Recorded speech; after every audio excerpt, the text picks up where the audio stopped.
I'm from the 101st Airborne Infantry, the Screaming Eagle Division. The Army-Navy Screen Magazine have asked me to sit in on a film they're making about Bastogne. I guess I'm supposed to tell you what it was like up there in Belgium during the big German winter offensive, their last offensive of this war. As small as the Bastogne pocket was, it's impossible for a guy like me to tell you the entire story. And the films we have just aren't enough. You see, the cameramen were so busy at the time, banging away with their carbines and their M1s, that they just couldn't film everything. But anyhow, let's have a look at it. Okay, let it go. We moved into it from a rest area in France, where we were getting re-equipped after a long campaign up in Holland. I think the code orders to Brigadier General Tony McAuliffe, that's him, were something like, "Get the Screaming Eagles to Merry Christmas." I don't have to tell you how it feels to get tossed out of a nice warm sack. They used us some of the equipment we'd need for a combat jump, but no parachutes. When they didn't give us the canopies, we knew we were tagged for something special. And brother, we were. That very same afternoon, they loaded us into the 6x6s. After the kidding stopped, we began to wonder where we were going. Some of the boys had it that we were going to be landed in Norway or be moved back to the States for a jump on Japan. All that night, our pants polished those hard wooden seats. Then, we heard the straight dope, about the breakthrough. Hal von Rundstedt's December counteroffensive had broken through the Ardennes front for 75 miles, from Aachen to the Saar. Heard Merry Christmas on headquarters map was Bastogne, inside the bulge. Bastogne, the road hub. As long as we could hold on to Bastogne, we could screw up the German offensive. That was the angle. First, we moved the Belgians back. No sense them getting hurt. They were a lot like the farmers I knew upstate in Pennsylvania. It was pretty tough to move these people back just before Christmas, after they'd been liberated once. But Christmas around Bastogne didn't look too cheerful for us either. We didn't know who was friend or enemy. Some Germans were wearing our uniforms, so we had to search everyone. Then we really got a jab. It became a white Christmas. Most of us had left our overcoats back in the rest area.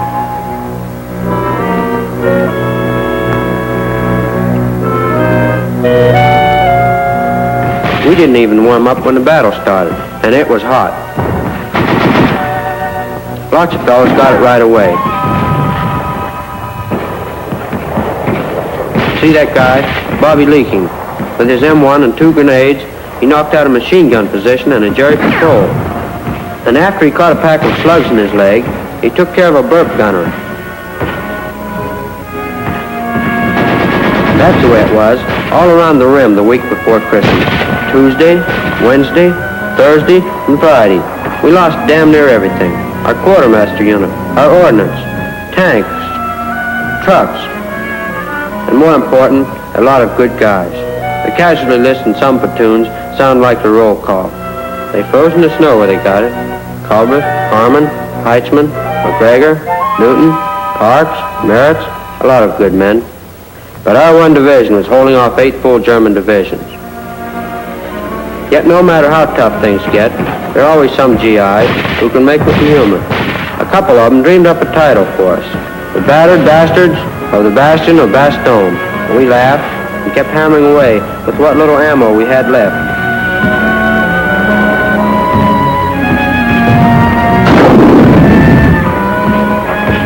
Then on Friday, Black Friday, the Germans made one of their biggest mistakes. They sent us an ultimatum. Surrender or be annihilated by artillery. 2 hours to answer. General McAuliffe answered with one 4-letter word. He wrote to the German commander, nuts. One of the boys had to explain the meaning to the Kraut commandant. He stated it was just GI American or go to hell. The Krauts answered our 4-letter word with one of their own. Fire. They poured it on. 88s and screaming Mimes.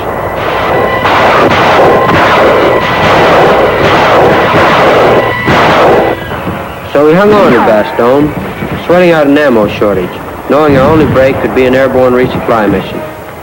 But the overcast was so thick, a troop carrier plane couldn't get through with a snowplow. Let me tell you, we really sweated. With no weather break expected until New Year's Eve, more than a week away. Hell, by that time, we'd be throwing snowballs at Charity.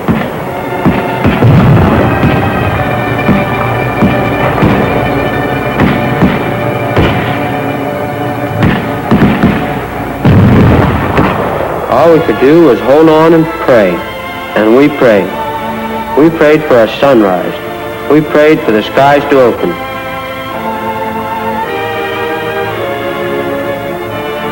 And on Saturday morning, the day before Christmas Eve, the sun came up, the most terrific sunrise of the war.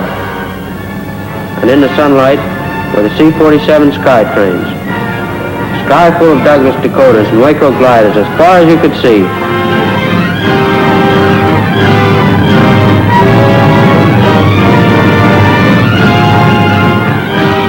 Tug to Herman, no motor. Goodbye, Herman. Okay, Flash. So long.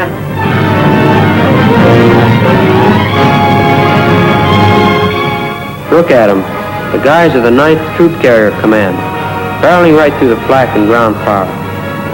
Coming in so low over the German lines, we started joking about giving them combat infantry badges to wear over their wings.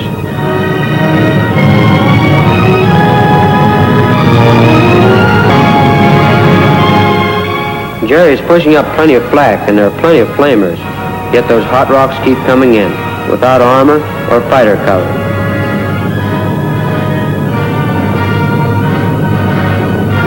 From the bellies of the steel geese pour the ammo, the rations, the guns, the shells, and all the other stuff we need for our fight.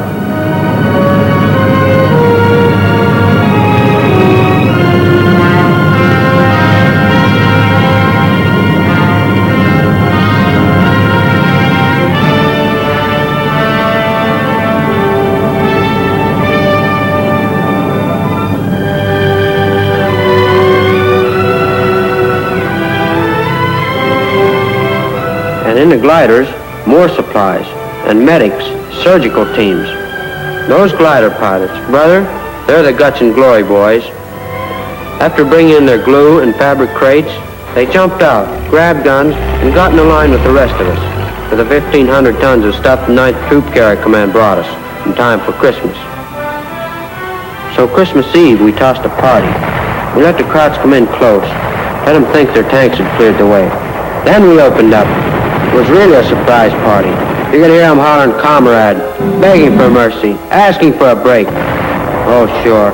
We gave them a break, the kind they'd been giving everybody else. We broke them, all the way down. And when we nailed them wearing civilian and GI clothes, we took good care of them, too. The German supermen. They didn't know what the hell had happened. They thought they had us holed in, but the hole turned inside out. Their great counteroffensive wound up inside our prisoner of war cages. That was the way the Battle of Bastogne ended, in the last German offensive of the war. After the 4th Armored rolled in, we began to attack. A month later, the mission was completed, and we Screaming Eagles marched out. As you know, we got a presidential station. The citation. These units distinguished themselves in combat against powerful and aggressive enemy forces composed of elements of 8 German divisions during the period of 18th December to 27th December 1944 by extraordinary heroism and gallantry in defense of the key communication center of Bastogne, Belgium. When General Eisenhower pinned a picture frame on us, I was thinking about the other guys who came to Bastogne, and I'm sure that most of the other troopers in the 101st were thinking the same thing. Now, this isn't official, through channels, but I've asked the Army-Navy Screen magazine to show you their pictures. Here are the guys who saved our torn and tattered airborne backs. The hot rocks of the 9th Troop Carrier Men. That's Major General Paul L. Williams. He's the commanding general. The outfit has carried every airborne show in the ETO. Pilots, co-pilots, and navigators, like Colonel Joe Crouch, Scott, Montgomery, Hines, Berman. Crew chiefs and radio operators, Adler, Reynolds, McJunkin, Martin, and the glider pilots, those are my boys, Simpson, Oliver, and Connors.